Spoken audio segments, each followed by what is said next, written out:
السلام علیکم دوستوں، میرا نام ہے محمد یوسف۔ آپ میرا یوٹیوب چینل دیکھ رہے ہیں انجرا آفیشل۔ دوستوں، آج ہم بات کریں گے پنجاب پر غیر ملکی حملوں کا سلسلہ کیسے جاری ہوا، کتنے عرصے تک جاری رہا۔ آگے بڑھنے سے پہلے گزارش ہے کہ آپ ہمارے چینل کو سبسکرائب کر دیں تاکہ ہماری ہر نئی آنے والی ویڈیو کا نوٹیفیکیشن آپ کو ملتا رہے۔ تو چلتے ہیں اپنی ویڈیو کی طرف۔ دوستوں، پنجاب بار بار غیر ملکی حملوں کا نشانہ بنتا رہا۔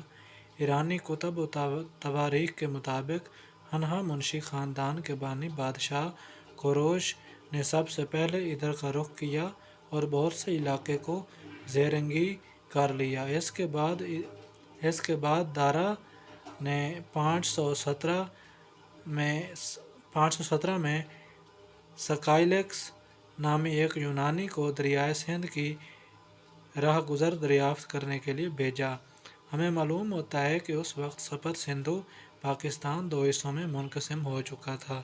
دریائے سندھ کے مغربی کنارے پشکلاوتی اور مشرقی کنارے پر ٹیکسلا نام کی حکومتیں تھیں۔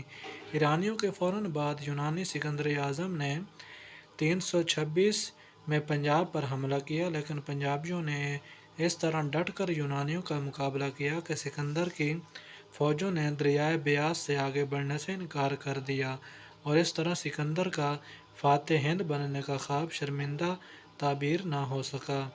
سکندر کے بعد پنجاب میں جو غیر یقینی صورتحال پیدا ہوئی، اس کا فائدہ اٹھاتے ہوئے چندر گپت موریہ نے یہاں اپنی حکومت قائم کر لی۔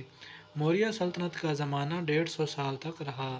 موریہ شہنشاہوں میں ہی اشوک تھا، جسے ایک عظیم تاریخی ہستی کی حیثیت سے تسلیم کیا جاتا ہے۔ اشوک کے عہد میں اس کا دارالسلطنت ٹیکسلا علم و ادب کا ایک عظیم مرکز تھا۔ ایشیا کے ہر حصے سے دانشور حصول علم کے لیے یہاں آ کر جمع ہوتے تھے۔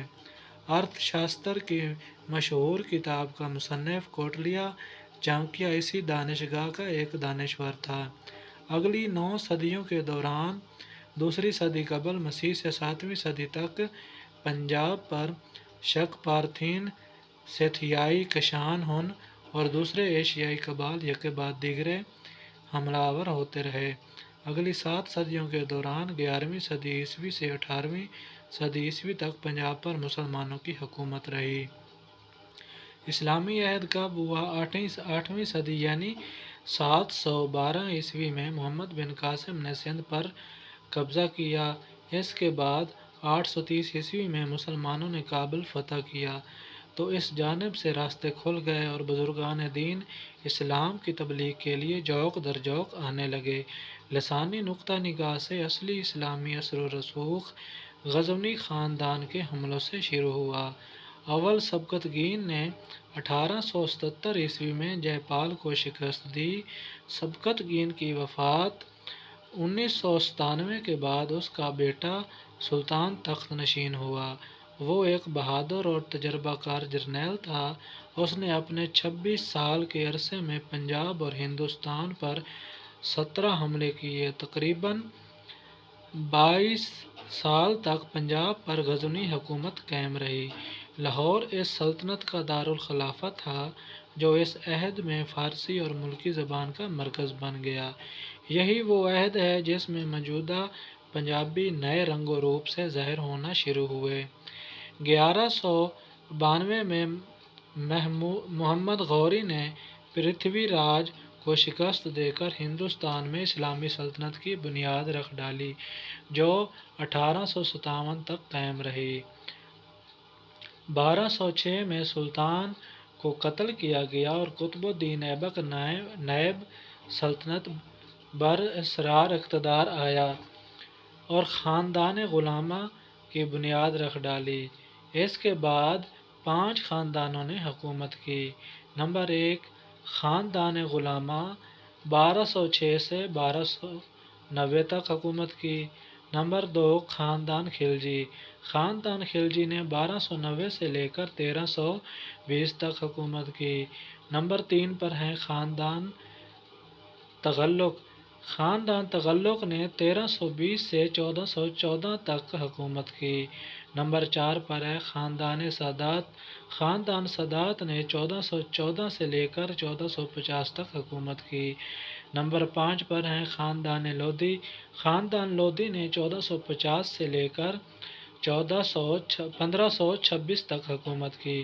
1526 میں ظہیر الدین بابر نے پانی پت کے مقام پر ابراہیم لودھی کو شکست دی اور مغلیہ سلطنت قائم کی۔ خاندان مغلیہ 1857 تک برسر اقتدار رہا۔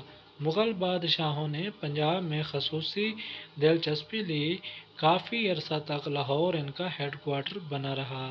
پنجاب ایک صوبے کی حیثیت سے حکومت کا جزو اعلیٰ بنا رہا۔ مغلیہ دور میں پنجابی زبان کو بہت عروج ملا۔ مغل حکومت کے زوال پذیر ہوتے ہی نادر شاہ اور احمد شاہ ابدالی نے پنجاب پر فوج کشی کی۔ ان دونوں نے پنجاب کو خوب لوٹا۔ اس کے بعد جدید دور شروع ہوا۔ آخر کار پنجاب پر مہاراجہ رنجیت سنگھ کی حکومت قائم ہوئی۔ رنجیت سنگھ نے اپریل 1801 عیسوی میں باقاعدہ مہاراجہ کا خطاب حاصل کر کے پنجاب کا تاجدار بن گیا۔ 27 جون 1839 عیسوی میں مہاراجہ رنجیت سنگھ کا انتقال ہو گیا۔ اس کے انتقال کے بعد پنجاب میں ابتری پھیل گئی۔ سکھ سردار آپس میں لڑنے جھگڑنے لگے۔ یہ بہت بد امنی اور شورش کا زمانہ تھا۔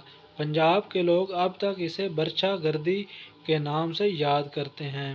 1849 میں پنجاب پر انگریزوں نے قبضہ کر لیا جو 1947 عیسوی تک جاری رہا۔ مسلمان بادشاہوں کی سرکاری زبان فارسی تھی جس نے قدیم پنجابی پر گہرا اثر ڈالا اور موجودہ پنجابی اور اردو کو جنم دیا۔ یاد رہے کہ رنجیت سنگھ عہد میں بھی سرکاری زبان فارسی رہی۔ انگریزوں کے دور میں پنجابی زبان کو کافی وسعت ملی۔ بالاسطور سے صاف واضح ہو جاتا ہے کہ پنجابی زبان غیر ملکی زبانوں سے متاثر ہوئی ہے اور کئی ارتقائی منازل طے کرتی ہوئی موجودہ شکل میں رونما ہوئی۔ دوستو، اگر آپ کو ہماری ویڈیو اچھی لگی ہو تو ویڈیو کو لائک کر دیں، چینل کو سبسکرائب کر دیں تاکہ ہماری ہر نئے آنے والی ویڈیو کو نوٹیفیکیشن آپ کو ملتا رہے۔ تب تک اپنا بہت سارا خیال رکھیے گا۔ ملتے ہیں نئی ویڈیو کے ساتھ۔ اللہ حافظ۔